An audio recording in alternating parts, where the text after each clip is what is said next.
5 biggest foundational myths of Russian propaganda. Ukraine is run by Nazis. NATO provoked Putin into attacking Ukraine. Ukraine is a failed state with no agency.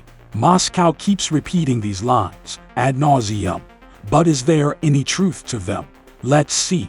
Myth number 1. Crimea has always been Russian. Russia annexed Crimea by force in 2014. This was accompanied by a fake referendum. Most Crimeans supposedly voted for joining Russia. In fact, Crimea is not historically Russian. It was part of the Ottoman Empire for about 3 centuries. Then it was annexed by the Russian Empire in 1783. Most of the inhabitants were Crimean Tatars. They practiced Islam and spoke a Turkic language. During World War II, Crimea spent 3 years under Nazi occupation. Stalin used it as a pretext to deport the Crimean Tatars. Most towns were renamed, and the peninsula was repopulated by Russians. In 1954, it became part of the Ukrainian Soviet Socialist Republic. This was done for purely economic reasons, as it was still within the same country. In 1991, most Crimeans voted for Ukrainian independence. Ukraine allowed the Tatars to return. Myth number 2. There's a civil war in Ukraine. Before 2014, Ukraine had not fought a single war. There was no terrorism either. Suddenly in 2014, East Ukrainians supposedly rebelled.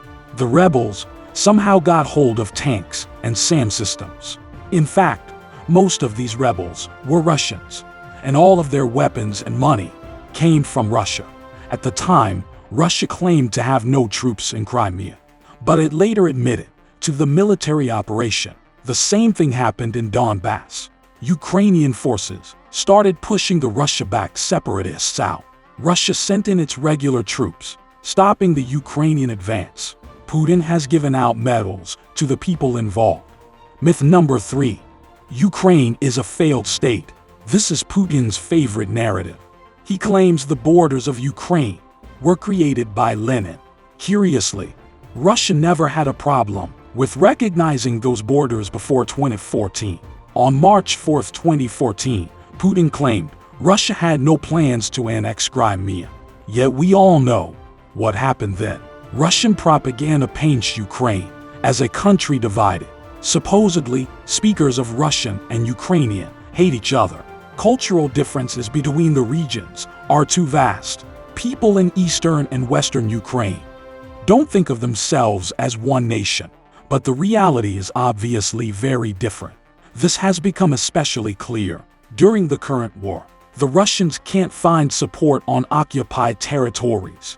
The locals greet Ukrainian troops as liberators. Hundreds of thousands of Easterners have fled to the West. Indeed, Ukraine has never been more unified than now, and the state has proved to be very capable as well. The trains are still running. The postal service is operating. The army is fighting. There have been no insurrections, terrorist activity, or looting. The power grid gets repaired after massive missile strikes. It was almost destroyed, but it's being brought back online. Does that look like a failed state? Myth number 4. Ukraine is a Nazi fascist state. Ukrainian far-right parties have never had any success. They won 0 seats in parliament in the last election. President Zelensky comes from a Russian-speaking Jewish family. And of course, there are no Nazi laws in Ukraine. This myth is so blatantly false. It's a wonder Russia is still clinging to it. Myth number 5. The war was provoked by NATO. Ukraine is not a NATO member. Moreover, Putin wanted Russia to join NATO in the early 2000s. Now he claims that Ukraine is a US puppet state, but the US and NATO have no interest in attacking Russia. First of all, it's a nuclear power. Second of all, what would be the point? Sure, many people will say, Ukraine only exists because of the West. The West keeps supplying it with weapons and money. This makes it possible for Ukrainians to keep fighting and repairing the damage. But look at Somalia or Afghanistan. Somalia has received over $55 billion in humanitarian aid since 1991. Yet it's clearly a failed state, and it's still facing a famine. Afghanistan received $73 billion from the U.S. in military aid alone, yet it fell to the Taliban within days of American withdrawal.